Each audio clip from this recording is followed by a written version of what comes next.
How's it going, guys? Welcome to the Talk4 podcast. So excited to have you here today and show you this fantastic episode. Just want to say quickly that episodes like this one and all the ones before and the ones in future are made possible by people who subscribe. Hopefully, just like you. I'm going to ask you today if you can leave a subscribe, leave a follow, leave a rating, leave a like or a comment, and just support the show in the little ways that you can, like that. It makes a huge difference on my end. And quickly, just want to plug as well. I've taken 30 of the best episodes of this podcast and turned them into a fantastic book that goes into 150 secrets to greatness. Each one of those 30 episodes gets crunched down into 5 of the best key takeaways from the whole talk and turns them into a fantastic book. Highly recommend you check it out. Please support the show by grabbing a copy, either a paperback or an ebook. And I can't wait to show you guys this one today. So guys, without further ado, let's get over to the episode. How's it going, guys? Welcome to episode 160 of Talk4, the quickfire podcast where we ask 4 great questions to unique and interesting people. Behind the mic today is your host, Skupien. That's me. Let me introduce an incredible guest for today, Anagha Deshmukh, who's going to be answering our questions today. So, Anagha, how are you doing today? Welcome to the show. I know you call in from the other side of the pond in America, and it must be fairly early over there, but thanks for turning up. And how's everything going for you today? Wonderful. Thank you for having me on the show. Yeah, it's going to be a really great talk. I've been definitely looking forward to this one. So let's get you introduced to everyone listening in today and just kind of give them that little bit of an elevator pitch and just who you are and what you do. So I think everything you're doing is really exciting, really interesting, and I can't wait to introduce it to the people listening in. So if you take maybe, let's say, 1 minute or 2 minutes or so and just kind of give everyone a little bit of a snapshot into just the life of you, what's your day job? What does day to day look like? And yeah, just a bit about what you get up to would be great to start us off. Very well. I am actually an electrical engineer and I studied marketing and I worked in engineering and marketing for 23 years in corporate America. While working there, I saw all the challenges that people are having at a leadership level. And those challenges were trickling down all the way to the organization. So I decided to pursue my passion of handwriting analysis, which I had been studying on the side for over 20 plus years. And now I take that science and I use it to get boardroom breakthroughs, to reduce friction in the boardroom at the leadership level. Because when you make those levels efficient, it trickles all the way down to the people working at the grassroots and even their families. And that is why I think this is such a rewarding field for me, because we get speedy results and we get results working just with the leadership team, but they trickle down all the way to their families. That's really, really interesting. I mean, I can't wait to dig into this on a big scale then. So let's kind of dig into the backstory just a little bit more then. So if we look at sort of the origins of where this has all come from for you, where the passion for what you're doing now has come from as well, just what sort of drew you to the world of organizational leadership to begin with? Any early experiences there that shaped your approach to the problem solving, decision making that you're applying now? Yeah, just a little bit about how it all started for you would be great. Yes, for me, it all started at home, just with curiosity. Both my father and my father in law are great leaders who have received several accolades for their work, from presidents of India all the way to winning the Guinness World Record. Wow. And I am fascinated. I am fascinated by how they lead and what really is the unique element of their leadership. To me, they seem so calm, and yet they achieve so much. So during my early career, I started off as an electrical engineer and then pivoted to become a strategic marketer. Earlier, I would use a lot of technical tools from the engineering world like Six Sigma, etc. And I got the answers for those leadership challenges that were there. But those were just temporary. And as I worked with teams facing rapid change, I quickly learned that great leadership isn't about having all the answers. It's about something much more deeper that helps others solve problems faster and get speed to market faster. So I gave it a lot of thought, curious about what those elements were and what really shape how I should lead. Now, I always prioritize clarity as to explaining the why and the what before speed. And that really enables your teams to make faster decisions and empowers them. That's really great. So let's look into some of the things that you're looking to solve then with the business that you're running and the things that you're doing then. So founder of the powerscripts then. So you work closely with CEOs, boards, and founders to help leadership teams move faster and execute better then. So what are some of the most common challenges these leaders face when it comes to decision making and alignment with their teams? And how do you approach solving these issues? Just really curious to see what your process is there. Absolutely. So, one major challenge is invisible misalignment. Everyone thinks they're on the same page until it's time to execute. And that's where friction shows up.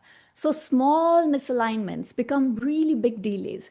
Boards are going through the same presentation decks again and again, and they are asking the employees or the executive staff to make newer decks and bring more data and more data. And that is not because of lack of data. It is actually because of lack of alignment in the team. And this is purely invisible. I create simple but powerful decision frameworks, what I call decision choreography. It includes understanding how each leader makes choices and what are their thinking patterns. So once that is visible, alignment becomes so much easier and execution is a lot faster. Companies get speed to market so much faster. So let me give you an example.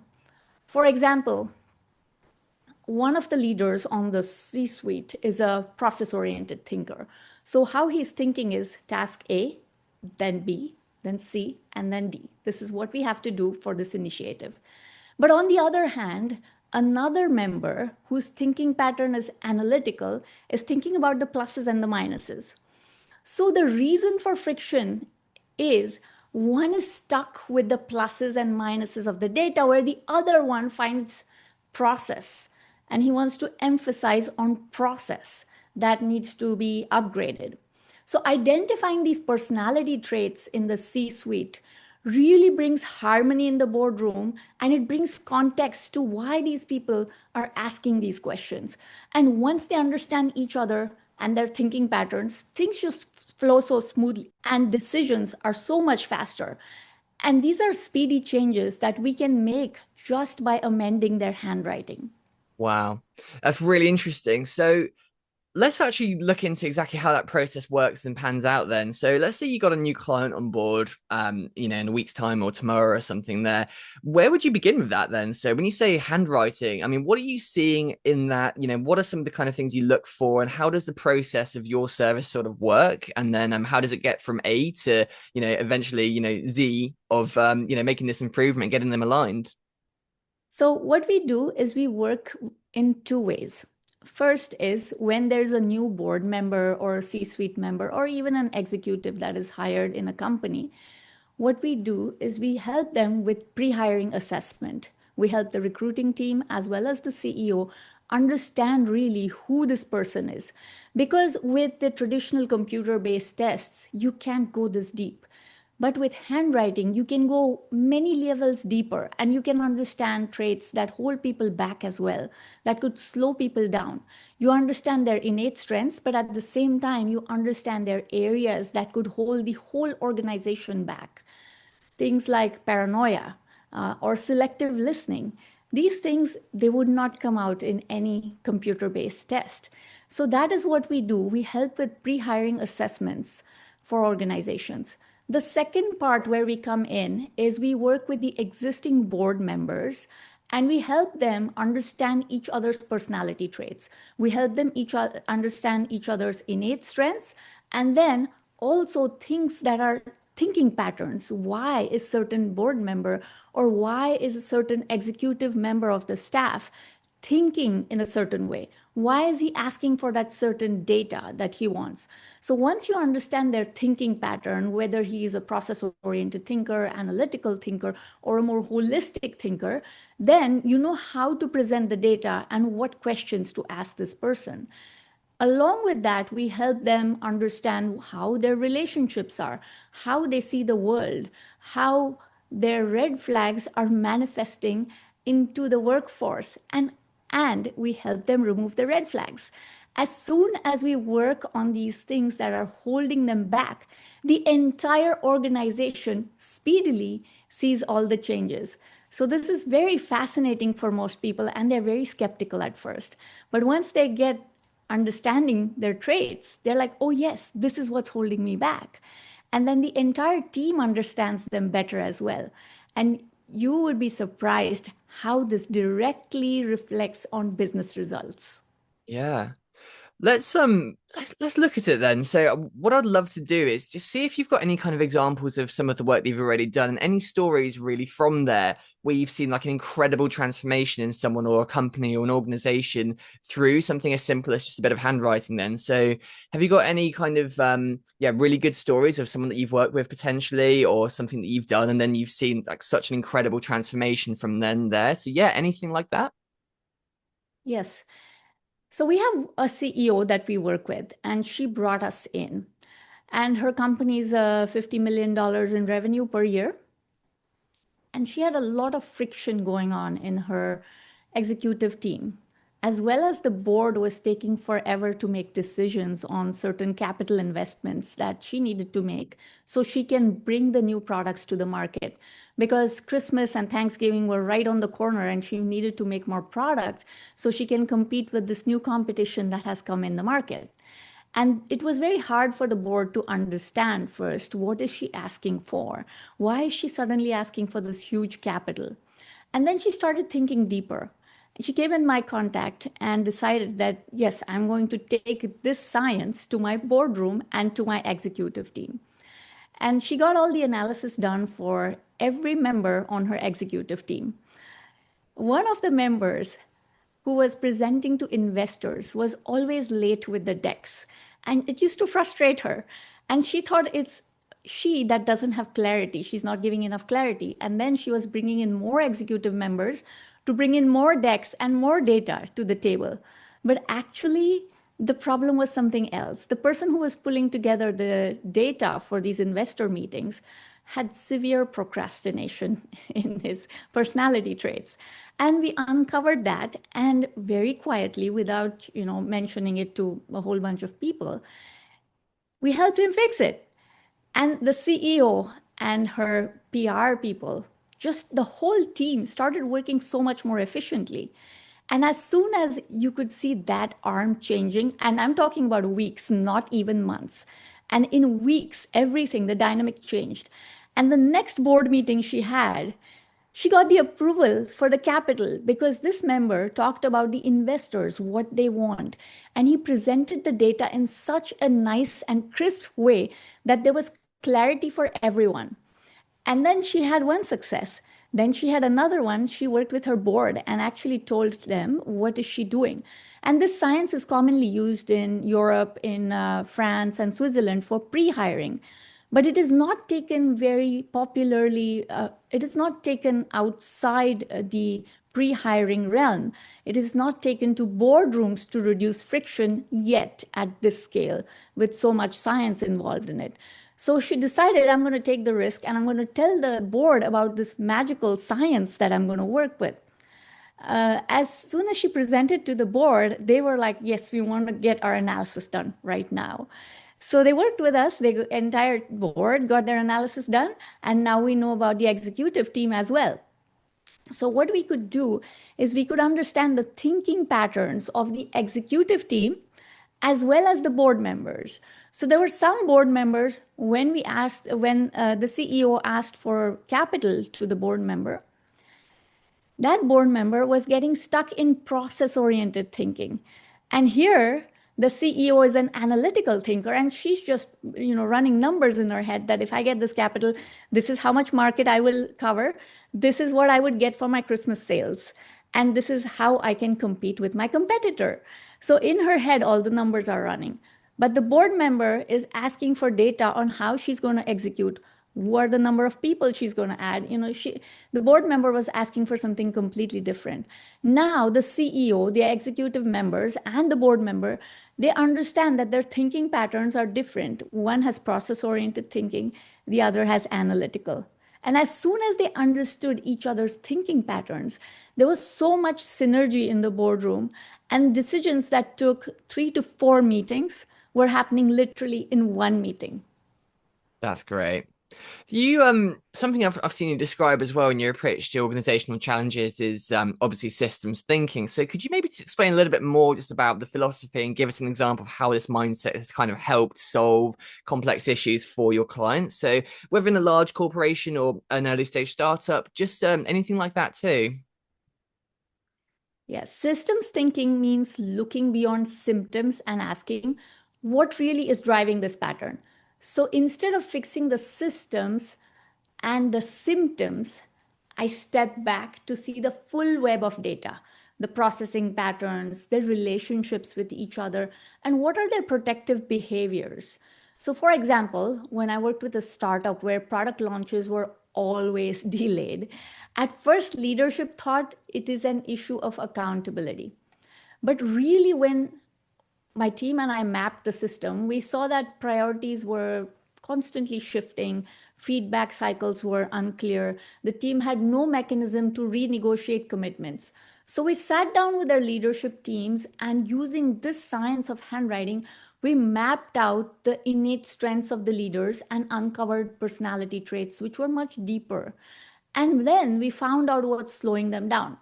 So one of the members had fear of criticism of his thinking patterns. So he would always think, I am in a startup. My investors are going to think this about me. Another member had fear of failure. We are getting so much money from these investors, and we are working on stem cells. And what if we fail?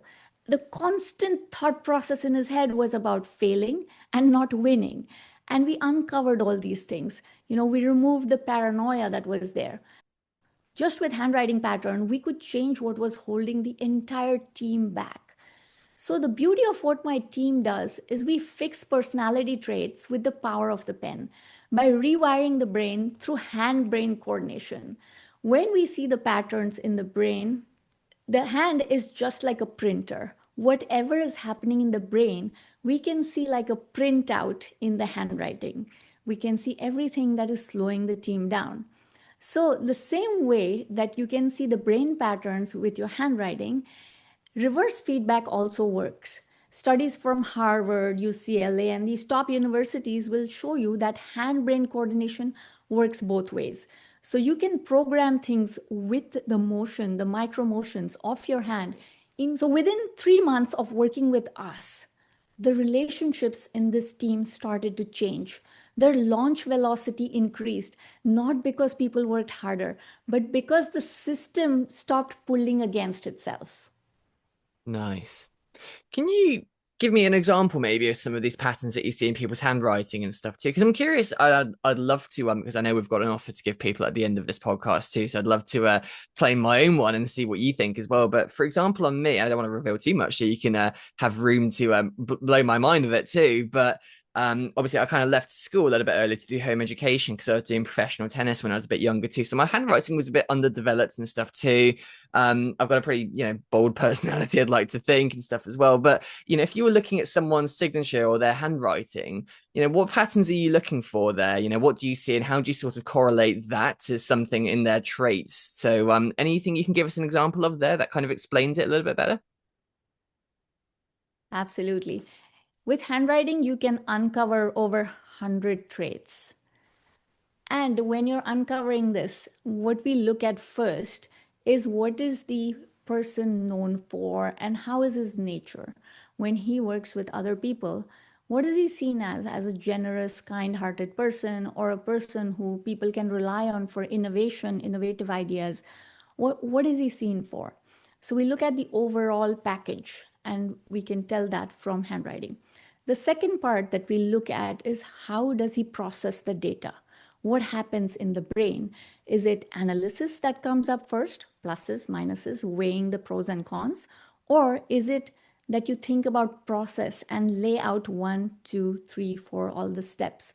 Then there are some others who are meant to be in executive positions who can quickly process data and they can do both. They can think on their feet and give answers to people. So this part is called thinking patterns, and we talk about those with people. We can uncover them with the handwriting. The next part that we go into is understanding their innate strengths. Most people are born with many innate strengths that they don't even know they have. I have one person I worked with who was a comedian, and she said, I always like to crack jokes, but I am stuck in an IT role. And it was so revealing for her. She was so happy right after that session, she started pursuing comedy. Just that one session with us. So these innate strengths that are in a person, they can use it at work, they can bring it to life, and they can decide how to put it to use that they have not been cashing in so far. The next part that we look at is the relationships. So the relationships that they're having, are they generous? Do they like to be loners and not socialize? Do they love their company more than others' companies? So we try to understand really what relationships mean to them and how they deal with the relationships around them. And we go into three categories. The first one we look into is personal relationships. So those are relationships with your loved ones and the immediate circle around you. The second one is your social relationships. So how are you in a social gathering? And the third one, which is very important to people nowadays, is how are you seen in a professional relationship? What do people think about you at work?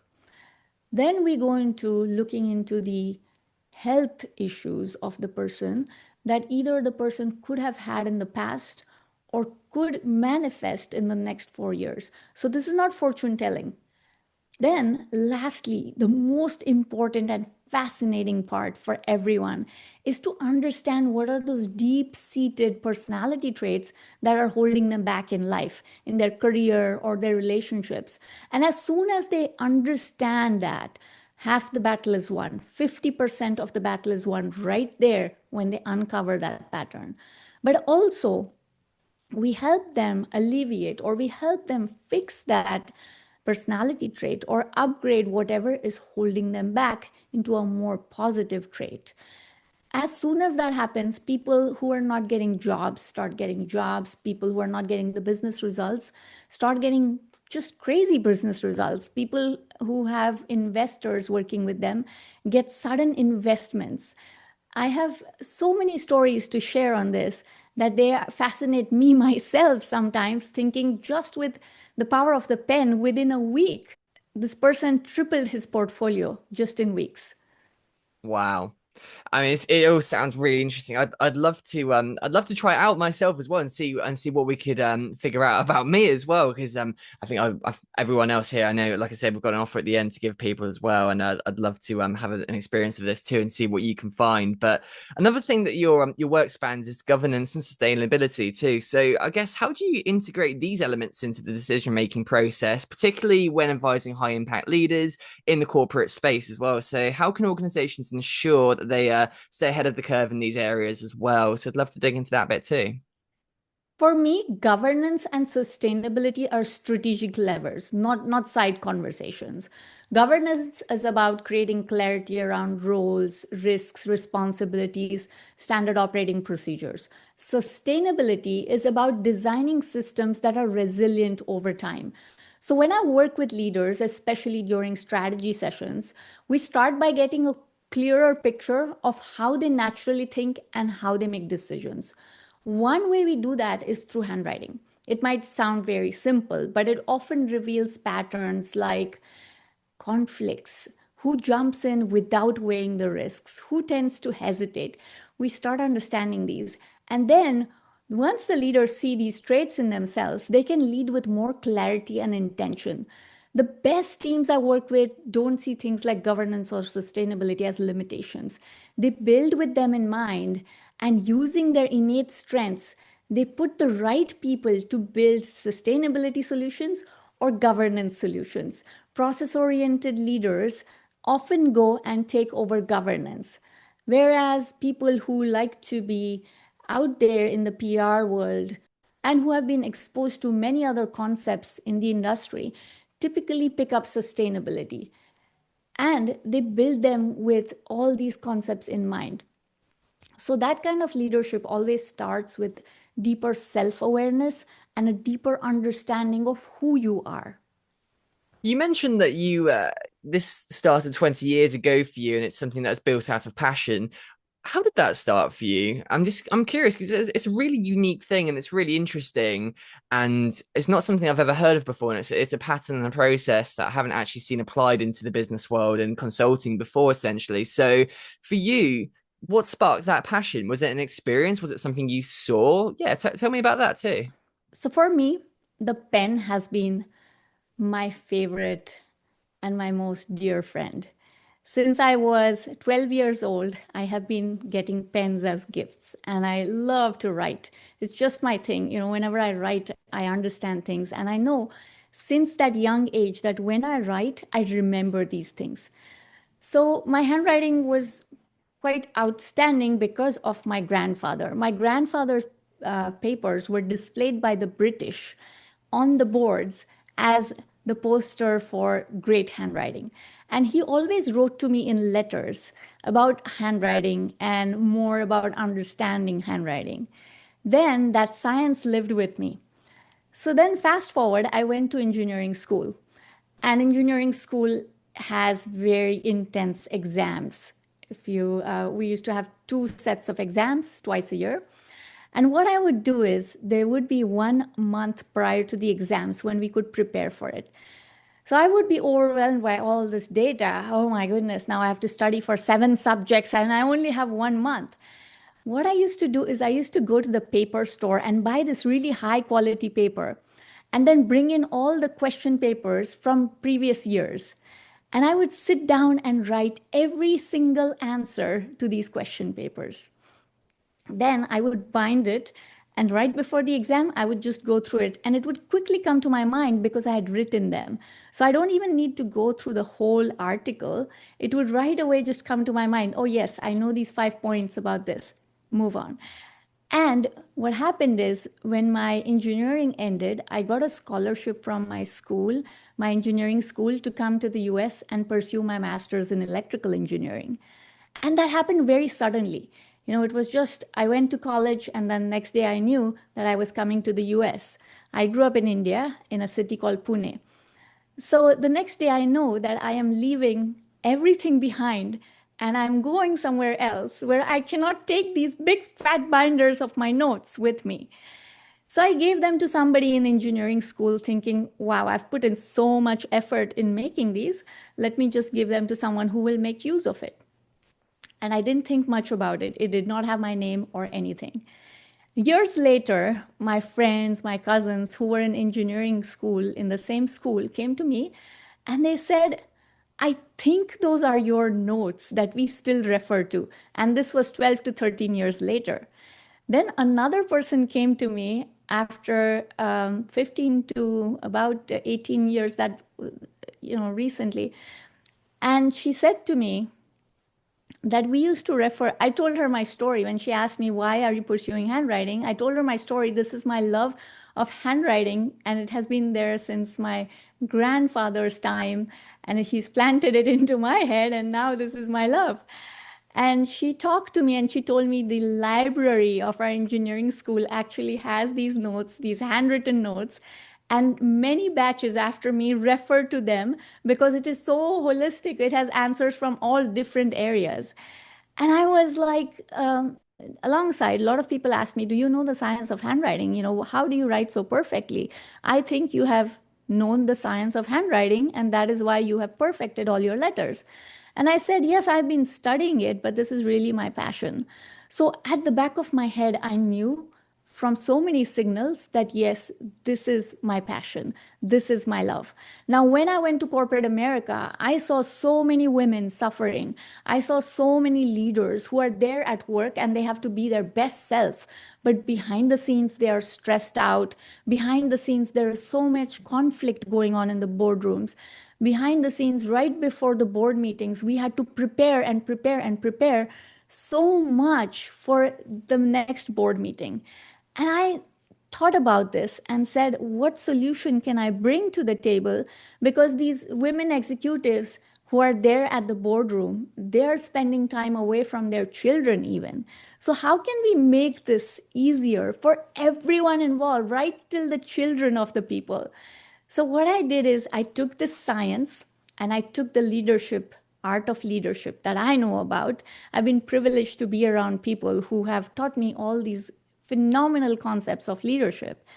And I combined the two and I made that into a process that people understand, they can implement, and we can help them fix everything that is holding them back. So this is very non-traditional. Only forward-thinking CEOs and forward-thinking boards can grasp it. But once they do, and once they understand deeper what is being done, we literally can help them propel fast and get beyond predictable results in their workplace. And so far, I have worked with people in 30 countries, helping them out. That is brilliant. Have you ever reached the UK yet? I do work with two people in UK, but they do not have a very big team. I am Nice. working with Switzerland, Germany at the current time, and uh, and it is very popular in Europe because the science somehow has made its way into the companies for pre-hiring assessments. In France and Switzerland, it is commonly used for pre-hiring very popularly. So people know about this concept and it's not a new shocker to them.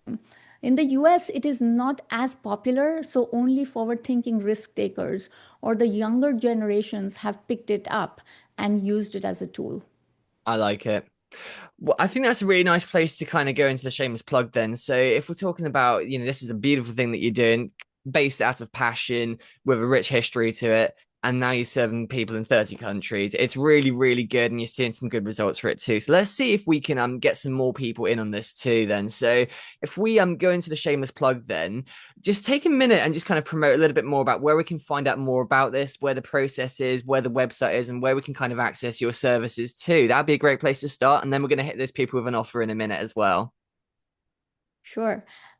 So my company is called the Powerscripts, and you can go to our website, thepowerscripts.com, or you can invite me as a speaker to one of your events at your leadership forums, where I can do interactive workshops with people to understand their own handwriting and understand what are the leadership traits they need to see in their teams. This is one of the popular things that I do with people. I also understand that we've got an offer for the people listening in today as well, which is really great. So I believe you mentioned it was a free script or a free signature that we're going to have a look at. Could you just describe a little bit about what people can get out of that, what to expect from it, and where they can go and claim it? That would be great, and sure we'll get a few people over there to do it. Yes, surely. After listening to the podcast, most people are thinking, what does my handwriting reveal about me? Or what does my signature reveal about me? So, what we have done is we do free signature analysis for people who are curious about their own personality traits. And you can go to the link below that we have provided, and you can submit your signature, and we will schedule time with you and walk you through all the traits. Awesome. Guys, go and hit that link in the description then. It's going to be right down there. And great stuff. Well, I just want to say thank you so much for joining me today for the Talk4 podcast. It's been an absolute pleasure having you on. I've been really interested listening into what you're doing, and it's got a great history behind it. And anything based out of passion like what you're doing is sure to be something really good. So thank you for your time and for everything that you're doing for leaders and CEOs around the world. Thank you for having me on the show, Luis. Great to meet Absolutely. you. It's great to meet you too. Thank you guys for listening. This was episode 160. If you'd like to listen to the past episodes, go and have a look at the channel. If you'd like to listen in for the future ones too, make sure to hit that subscribe button and spread some love by leaving a like and a comment. Go and hit that link in the description and see you in the next one. Cheers.